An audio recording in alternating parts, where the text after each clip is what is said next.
اللهم صل على سيدنا محمد الفاتح لما خلق الخاتم لما سبق الناصر الحق بالحق والهادي الى صراطك المستقيم وعلى اله അസ്സലാമു അലൈക്കും വറഹ്മത്തുള്ളാഹി വബറകാതുഹു. വളരെ പ്രധാനപ്പെട്ട രണ്ട് വിഷയങ്ങളാണ് ഇന്ന് നമ്മൾ സംസാരിക്കുന്നത്. ഇന്ന് ലോകത്തൊന്നാകെ ചർച്ചയായ രണ്ട് വിഷയങ്ങളാണ്. ഒന്ന്, ഇസ്രയേലും അമേരിക്കയും ഇറാന്റെ പരമാധികാരത്തിൽ കൈകടത്തി അവരുടെ പരമോന്നത നേതാവ് ആയത്തുള്ള ഖംനഈ എന്ന് പറയുന്ന പണ്ഡിതനെ വധിച്ച ഒരു കാര്യം. ഇറാന്റെ എല്ലാവിധ പ്രതിരോധ സംവിധാനങ്ങളെയും മറികടന്ന് ഇസ്രയേലിന്റെ ബോംബ് അല്ലെങ്കിൽ മിസൈല് ഇറാനിൽ പതിക്കുമ്പോൾ നമ്മളൊക്കെ ഞെട്ടലോടുകൂടെയാണ് ആ വാർത്ത കേട്ടത്. ഇത് എങ്ങനെ സാധിക്കുന്നു? കാരണം ഇറാന്റെ നേതാവ് എന്ന് പറയുമ്പോൾ എല്ലാവിധ പ്രൊട്ടക്ഷനിലുമാണ് അദ്ദേഹം നിലകൊള്ളുന്നത്. ഈ സംവിധാനങ്ങളൊക്കെ മറികടക്കാൻ ഒരു കൊച്ചു രാജ്യമായ ഇസ്രയേലിന് എങ്ങനെ സാധിക്കുന്നു? ഈ ഒരു വിഷയം വരുമ്പോൾ നമ്മൾ ചിന്തിക്കേണ്ട ചില കാര്യങ്ങളുണ്ട്. ആരാണ് ഇസ്രയേലിന് ഈ തന്ത്രങ്ങൾ പറഞ്ഞു കൊടുക്കുന്നത്? അല്ലെങ്കിൽ ഇസ്രയേലിന്റെ പിന്നിൽ മറഞ്ഞു കിടക്കുന്ന ആരെങ്കിലും ഉണ്ടോ? അള്ളാഹുവിന്റെ പ്രവാചകർ ഹബീബായ മുഹമ്മദ് റസൂലുള്ളാഹി സ്വല്ലല്ലാഹു അലൈഹി വസല്ലമ തങ്ങൾ മക്ക മുശ്രിക്കീങ്ങൾക്കെതിരെ നടത്തിയ ലോകത്ത് അറിയപ്പെട്ട വലിയ പോരാട്ടമാണ് ബദർ യുദ്ധം എന്ന് പറയുന്നത്. അള്ളാഹുവിന്റെ പ്രവാചകരും സഹാബത്തും ഒരു ഭാഗത്ത് നിൽക്കുമ്പോൾ മറുഭാഗത്ത് അബൂജഹലിനും ഉത്ബത്തിനൊക്കെ യുദ്ധത്തിന്റെ തന്ത്രങ്ങൾ പറഞ്ഞുകൊടുത്ത മനുഷ്യകോലത്തിൽ വന്ന ഒരാളെ കുറിച്ച് കിതാബുകൾ നോക്കിയാൽ കാണാൻ കഴിയും. അത് സാക്ഷാൽ ഇബ്ലീസ് ആയിരുന്നു. പക്ഷേ അള്ളാഹുവിന്റെ പ്രവാചകർ സ്വല്ലല്ലാഹു അലൈഹി വസല്ലമ തങ്ങളുടെയും സ്വഹാബത്തിന്റെയും ഈമാനികമായ മുന്നേറ്റത്തിൽ ആ തന്ത്രം പരാജയപ്പെട്ടു. മക്ക മുശ്രിക്കീങ്ങൾ പരാജയപ്പെട്ടു. പക്ഷേ ആ ബദർ യുദ്ധ സമയത്ത് അബൂജഹലിനും അനുയായികൾക്കും യുദ്ധതന്ത്രം പറഞ്ഞു കൊടുക്കാൻ സാക്ഷാൽ ഇബ്ലീസ് അവിടെ ഉണ്ടായിരുന്നു. അല്ലാഹു തആല മലായികത്തിനെ ഇറക്കി അവരെ പരാജയപ്പെടുത്തി. ഇതേപോലെ ബഹുമാനപ്പെട്ട സയ്യിദുന ഖലീലുല്ലാഹി ഇബ്രാഹിം നബി അലൈഹിസ്സലാം, ഇബ്രാഹിം നബി അലൈഹിസ്സലാത്തു വസ്സലാമിനെ നമ്രൂദ് എന്ന് പറയുന്ന ക്രൂരനായ ഭരണാധികാരി അഗ്നികുണ്ഡാരത്തിലേക്ക് എടുത്തെറിയാൻ വേണ്ടി പോകുന്ന സന്ദർഭം. എങ്ങനെയാണ് ഇബ്രാഹീമിനെ അഗ്നികുണ്ഡത്തിലേക്ക് വലിച്ചെറിയുക? ഒരു ഐഡിയ കിട്ടുന്നില്ല. കാരണം അഗ്നികുണ്ഡത്തിന്റെ അടുത്തേക്ക് ഒരാൾക്കും പോകാൻ കഴിയില്ല. അത്രയും ശക്തമായ ചൂടാണ്, വലിയ തീക്കുണ്ടാരമാണ്. ഇബ്രാഹീമിനെ എങ്ങനെയാണ് അതിലേക്ക് എടുത്തെറിയുക എന്ന് ആലോചിച്ച് നിൽക്കുന്ന സന്ദർഭത്തിലാണ് സാക്ഷാൽ ഇബ്ലീസ് മനുഷ്യകോലത്തിൽ വന്ന് നമ്രൂദിന് ഐഡിയ പറഞ്ഞു കൊടുക്കുന്നത്. ഒരു തെറ്റിവില്ലുണ്ടാക്കി ഇബ്രാഹീമിനെ അതിലേക്ക് അമ്പെയ്താൽ മതി എന്ന ആശയവും ഐഡിയയും പറഞ്ഞു കൊടുത്ത് സാക്ഷാൽ ഇബ്ലീസ് ആയിരുന്നു. പക്ഷെ അവിടെയും ഇബ്രാഹിം നബി അലൈഹി സ്വലാത്തു വസ്സലാമിന്റെ ഈമാനികമായ മുന്നേറ്റത്തിൽ ഇബ്ലീസിന്റെ തന്ത്രം പരാജയപ്പെട്ടു. ഖുൽ യാ നാർ, അല്ലാഹു സുബ്ഹാനഹു വ തആല തീയിനോട് പറഞ്ഞു, തീയെ നീ ഇബ്രാഹിം നബിക്ക് തണുപ്പും രക്ഷയുമാവുക. അപ്പൊ ഈ രണ്ട് സന്ദർഭങ്ങളിൽ ഇബ്ലീസ് മനുഷ്യകോലത്തിൽ വന്ന് തന്ത്രങ്ങൾ പറഞ്ഞു കൊടുത്തതായി താരീഖിന്റെ കിതാബുകൾ നോക്കിയാൽ കാണാൻ കഴിയും. ഇന്നും നമ്മൾ സംശയിക്കേണ്ടിയിരിക്കുന്നു, ഇസ്രയേലിന്റെയും അമേരിക്കയുടെയും പാശ്ചാത്യ ശക്തികളുടെയൊക്കെ പിന്നിൽ സാക്ഷാൽ ഇബ്ലീസിന്റെ തന്ത്രങ്ങളുണ്ടോ? ആ ഇബ്ലീസിന്റെ പൈശാചികമായ തന്ത്രങ്ങൾ ലഭിക്കാൻ വേണ്ടി അവർ ശൈത്താൻ സേവ നടത്തുന്നുണ്ടോ? സോഷ്യൽ മീഡിയകളും അതുപോലെ തന്നെ ആധുനിക ചർച്ചകളൊക്കെ പരിശോധിക്കുമ്പോൾ അങ്ങനെയാണ് നമുക്ക് മനസ്സിലാകുന്നത്. കാരണം ഇസ്രയേൽ ഇറാനിലേക്ക് ആദ്യമായി നടത്തിയ ആക്രമണം പാവങ്ങളാകുന്ന കുട്ടികളെ ബലി കൊടുത്തുകൊണ്ടായിരുന്നു. ഈ കുട്ടികളെ ബലി കൊടുക്കുക എന്നുള്ളത് ശൈത്താൻ സേവയുടെ ഒരു ഭാഗമാണ് എന്നെല്ലാവർക്കും അറിയാം. ഫലസ്തീനിൽ നടക്കുന്ന കൊലപാതകങ്ങൾ, നിരപരാധികളാകുന്ന കുട്ടികളുടെ കൊലപാതകങ്ങൾ, ഇതിൻ്റെയൊക്കെ പിന്നിൽ ശൈത്താന്റെ കളിയുണ്ടോ എന്ന് സംശയിക്കണം. ബഹുമാനപ്പെട്ട അല്ലാമ ഇസ്മായിലുൽ ഹഖിൽ ബറൂസവി റളിയല്ലാഹു അൻഹു അവിടുത്തെ റൂഹുൽ ബയാൻ എന്ന് പറയുന്ന കിതാബിൽ പറയുന്നുണ്ട്, ഇബ്ലീസ് എപ്പോഴും ശ്രമിച്ചുകൊണ്ടിരിക്കുന്നത് കുട്ടികളെ പഴപ്പിക്കാൻ വേണ്ടിയിട്ടാണ്. കാരണം കുട്ടികളെ പഴപ്പിച്ചു കഴിഞ്ഞാൽ പിന്നെ അവിടുന്ന് അങ്ങോട്ട് പിന്നെ എന്തായി, ആ തലമുറ നശിക്കുകയാണ്, ആ തലമുറ ഉണ്ടാവൂല. അപ്പൊ ചെറിയ പ്രായത്തിലെ കുട്ടികളെ നശിപ്പിക്കുക എന്നുള്ള ചിന്താഗതിയുള്ള ആളാണ് ഇബ്ലീസ്. അതുകൊണ്ട് തന്നെ ആ ഇബ്ലീസിനെ സേവിക്കുന്ന ഇസ്രയേലാവട്ടെ, അതുപോലെ തന്നെ അമേരിക്കയാവട്ടെ, അവരൊക്കെയും ഈ സേവ നടത്തുന്നുണ്ടോ എന്നുള്ളത് ഒരു വലിയ ചർച്ചയാക്കേണ്ട ഒരു വിഷയമാണ്.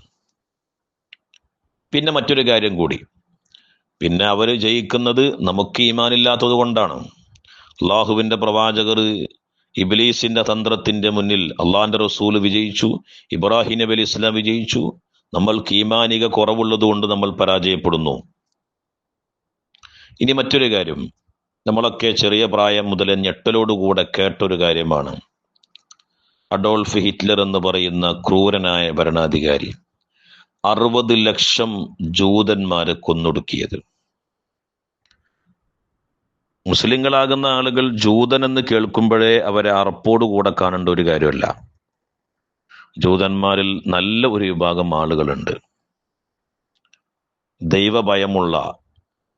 ഇന്ന് നെതന്യാഹുവും അദ്ദേഹത്തിന്റെ പട്ടാളക്കാരും ചെയ്യുന്ന പ്രവൃത്തിക്ക് എതിരെ മനസ്സുകൊണ്ട് വെറുക്കുന്ന എത്രയോ നല്ല ജൂതന്മാരാകുന്ന ആളുകളുണ്ട്. അവരെ കുറിച്ചല്ല നമ്മൾ സംസാരിക്കുന്നത്. അപ്പൊ അഡോൾഫ് ഹിറ്റ്ലർ എന്ന് പറയുന്ന ക്രൂരനായ ഭരണാധികാരി 60 ലക്ഷം ജൂതന്മാരെ കൊന്നൊടുക്കി. ഈ 60 ലക്ഷം ജൂതന്മാരെ കൊന്നൊടുക്കാൻ മാത്രം ഈ അഡോൾഫ് ഹിറ്റ്ലർ ചെയ്ത പണി എന്താണെന്ന് അറിയോ? ഒരു പ്രോപ്പഗണ്ട ഉണ്ടാക്കി. ജൂതന്മാർ എന്ന് പറയുന്നത് ചതിയന്മാരാണ്, ദുഷ്ടന്മാരാണ് എന്ന ഒരു പ്രോപ്പഗണ്ട. മനുഷ്യ മനസ്സിൽ അവരെ കുറിച്ചൊരു വെറുപ്പ്, ജനമനസ്സുകളിൽ ഒരു വെറുപ്പുണ്ടാക്കി. അത് എത്ര വർഷം കൊണ്ട്? 25 വർഷമാണ് ആ വെറുപ്പ് അദ്ദേഹം പ്രചരിപ്പിച്ചത്. ആ 25 വർഷം കൊണ്ട് അത് പതിയെ ആദ്യ കാലഘട്ടങ്ങളിൽ അഡോൾഫ് ഹിറ്റ്ലർ ജൂതന്മാരെ എതിർക്കുമ്പോൾ, കൊല്ലുമ്പോൾ പല ആളുകളും അദ്ദേഹത്തെ എതിർത്തു. പക്ഷെ ആ സമയത്താണ് അദ്ദേഹം ആ തന്ത്രം എടുത്തത്. ജൂതന്മാര് മരിക്കേണ്ടവരാണ്, അവർ ചതിയന്മാരാണ്, അവരേറ്റവും സമൂഹത്തിൽ ഏറ്റവും മോശപ്പെട്ടവരാണ്, അവർ ഈ സമൂഹത്തിനെ ഇല്ലാതാക്കുമെന്നുള്ള വെറുപ്പങ്ങ് പ്രചരിപ്പിച്ചു. അത് വർഷങ്ങൾ നീണ്ടു, 10, 15, 20 വർഷങ്ങൾ നീണ്ടു. ആ വെറുപ്പങ്ങ് പ്രചരിച്ചപ്പോ ആളുകൾക്ക് മനസ്സിലായി, ഇവരെ എറിഞ്ഞു കൊല്ലേണ്ട, അല്ലെങ്കിൽ അടിച്ചു കൊല്ലേണ്ട, അല്ലെങ്കിൽ കഴുത്തറുത്തു കൊല്ലേണ്ട നീചന്മാരാണ് ജൂതന്മാര് എന്ന് മനസ്സുകളിൽ വെറുപ്പുണ്ടാക്കിയതിന് ശേഷമാണ് 60 ലക്ഷം ജൂതന്മാരെ ഹിറ്റ്ലർ കൊന്നൊടുക്കിയത്. ഒരിക്കലും ഒരു മുസൽമാന് ന്യായീകരിക്കാൻ പറ്റാത്തൊരു കൊലപാതകം. അത് ജൂതന്മാരി എന്നല്ല, ക്രൈസ്തവരെന്നല്ല, മതമുള്ളവനെന്നല്ല, മതമില്ലാത്തവനെന്നല്ല, ഒരാളെയും ഒരു കാരണവും കൂടാതെ കൊന്നൊടുക്കാൻ ഇസ്ലാം നിർദ്ദേശിക്കുന്നില്ല. ഒരാളെയും, ഒരു ചെറു ഉറുമ്പിനെ പോലും കൊല്ലാൻ പാടില്ല. അകാരണമായി നമുക്ക് കൊല്ലാൻ അനുവാദമില്ല. അത് ജൂതന്മാരി എന്നല്ല, ആരെയും അങ്ങനെ ചെയ്യാൻ പാടില്ല. അപ്പൊ ഞാൻ പറഞ്ഞു വന്ന ആ ഒരു വെറുപ്പ് എന്ന് പറയുന്ന സംഭവം അത് ഉണ്ടാക്കിയിട്ടാണ് ഹിറ്റ്ലർ ഈ പരിപാടി ചെയ്തത്. അതേ ഒരു പ്രോപ്പഗണ്ട ഇന്ന് മുസ്ലിങ്ങളാകുന്ന ആളുകൾക്കെതിരെയും ഇന്ന് നടക്കുന്നുണ്ട്.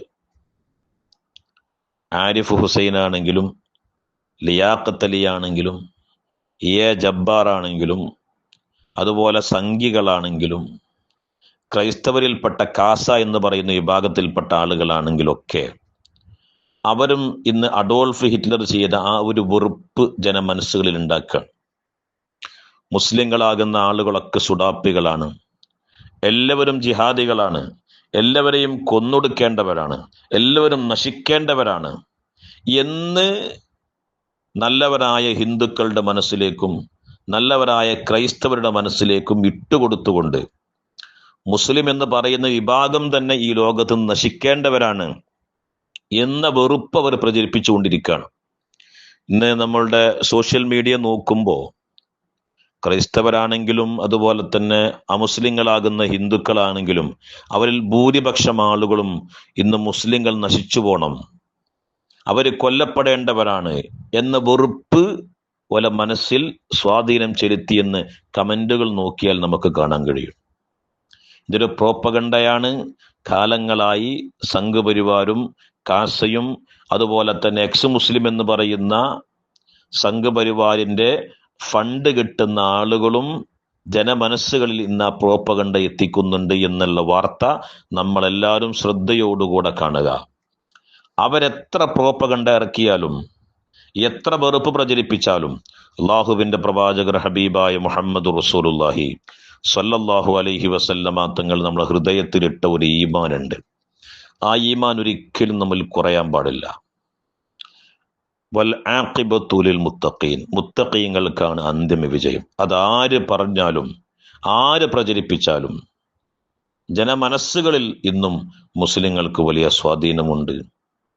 യഥാർത്ഥ മുസ്ലിങ്ങൾ എന്താണ് എന്നുള്ളതും ഏതാണ് എന്നുള്ളതും അമുസ്ലിങ്ങൾക്ക് വ്യക്തമായിട്ടറിയാം, ക്രൈസ്തവർക്ക് വ്യക്തമായിട്ടറിയാം.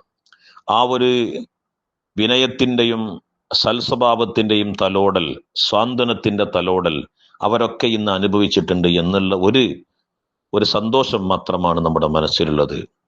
അല്ലാഹു സുബ്ഹാനഹു വ തആല നന്മയെ വിജയിപ്പിക്കട്ടെ. അതാരായിരുന്നാലും നന്മകൾ വിജയിപ്പിക്കട്ടെ. തിന്മകളെ അല്ലാഹു സുബ്ഹാനഹു വ തആല പരാജയപ്പെടുത്തട്ടെ. നമ്മളെ കേരളത്തിലുള്ള മുസ്ലിങ്ങളാവട്ടെ, ഹിന്ദുക്കളാവട്ടെ, ക്രൈസ്തവരാവട്ടെ, നമ്മളൊക്കെ മതസൗഹാർദ്ദത്തോടുകൂടെ പരസ്പരം അങ്ങോട്ടും ഇങ്ങോട്ടും കൊടുക്കൽ വാങ്ങലുകൾ നടത്തി, അന്വേഷണങ്ങൾ നടത്തി, നമ്മളെല്ലാം ഒരു ഉമ്മയുടെയും ബാപ്പയുടെയും ഒരച്ഛൻ്റെയും അമ്മയുടെയും മക്കളാണ് എന്ന ഒരു ചിന്ത നമ്മുടെ മനസ്സിൽ വന്നു. എന്നിട്ട് മതസൗഹാർദ്ദത്തോടുകൂടെ നല്ല ചിന്തയോടുകൂടെ നമുക്ക് നല്ല ഒരു നാളെ പടുത്തുയർത്താൻ കഴിയണം. ജഗന്നിയന്താവ് അതിന് തൗഫീഖ് ചെയ്യട്ടെ. റബ്ബനാ തഖബ്ബൽ മിന്നാ ഇന്നക അൻതസ് സമീഉൽ അലീം. അസ്സലാമു അലൈക്കും വറഹ്മത്തുള്ളാഹി വബറകാതുഹു.